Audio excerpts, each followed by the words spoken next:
Tu as peut-être déjà connu cette sensation étrange. Entrer dans une pièce, sentir ton cœur battre un peu trop vite, comme si tout le monde te regardait.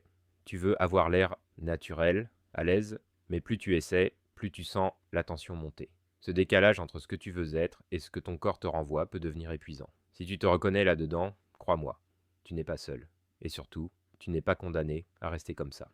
Aujourd'hui, on va voir ensemble comment vaincre la timidité et l'anxiété sociale grâce à 3 étapes simples que tu peux commencer dès aujourd'hui. La première étape, c'est de comprendre ce qui te rend timide. On pense souvent que la timidité vient d'un manque de valeur personnelle ou d'un manque de personnalité. Mais c'est totalement faux. La vérité, c'est que la timidité vient surtout d'un excès d'attention dirigé vers toi-même. Tu n'es pas timide parce que tu es inintéressant. Tu n'es pas timide parce que tu n'as rien à dire. Tu es timide parce que ton cerveau est en mode alerte. Il observe, analyse, anticipe. Il passe son temps à vérifier si tu fais bonne impression. Est-ce que je parle trop vite? Est-ce qu'il me juge? Est-ce que je dois sourire? Qu'est-ce qu'il pense de moi? Ce dialogue intérieur constant te coupe de l'instant présent. Tu deviens spectateur de ta propre vie au lieu d'en être acteur. Plus tu te surveilles, moins tu es naturel et plus la timidité semble prendre le contrôle. Alors, la vérité, c'est que tu n'as pas un problème de personnalité, tu as un problème de focus. Ton attention est tournée vers toi, alors qu'elle devrait être tournée vers l'extérieur.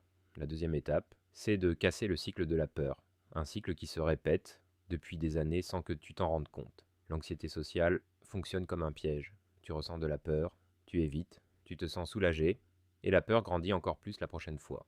Ce mécanisme est le même que celui d'un muscle. Plus tu évites, plus le muscle de la peur se renforce. Prenons un exemple simple. Tu dois prendre la parole, tu sens la tension monter, ton cœur bat plus vite, ta gorge se serre. Tu veux t'en sortir, alors tu évites, tu te tais ou tu te retires. Immédiatement, tu te sens mieux et ton cerveau enregistre. Éviter, c'est la bonne solution. Le problème, c'est qu'à long terme, cette stratégie devient ton pire ennemi. Pour briser ce cycle, tu dois commencer un travail important, les micro-expositions. Ce ne sont pas des défis impossibles, ce ne sont pas des situations humiliantes. Ce sont de petites actions quotidiennes, presque insignifiantes, mais qui envoient un message puissant à ton cerveau. Regarde, il ne se passe rien de dangereux. Ça peut être dire bonjour avec un peu plus d'assurance, poser une question simple en magasin, demander un renseignement, tenir le regard une seconde de plus, prendre la parole juste pour une courte phrase, ou même simplement marcher avec le dos un peu plus droit. Chaque micro-action est comme un coup de marteau dans la prison que la timidité a construite autour de toi. Tu ne détruis pas le mur en un jour, mais tu frappes, encore et le mur finit par tomber. La troisième étape, c'est de construire une identité confiante, parce que tu ne peux pas agir comme quelqu'un de sûr de lui si, dans ta tête, tu continues à te voir comme le timide. La confiance n'est pas une émotion, ce n'est pas un talent, c'est une identité, et une identité, ça se construit. Tu deviens confiant quand ton cerveau accumule suffisamment de preuves pour dire « Ok, visiblement, je suis capable, je peux gérer ».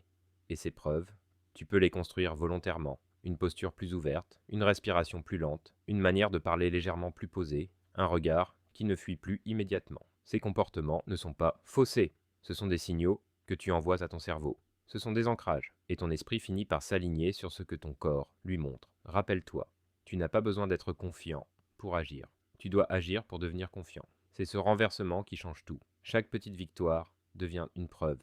Chaque preuve renforce ton identité, et chaque renforcement rend la timidité plus faible. La timidité n'est pas une fatalité. C'est un mécanisme que tu peux reprogrammer. En déplaçant ton attention vers l'extérieur, en cassant le cycle de la peur grâce aux micro-expositions, et en construisant une identité confiante, tu peux littéralement transformer ta vie sociale. Et si tu appliques ces 3 étapes, même doucement, même imparfaitement, tu vas voir les premiers changements beaucoup plus vite que tu ne l'imagines.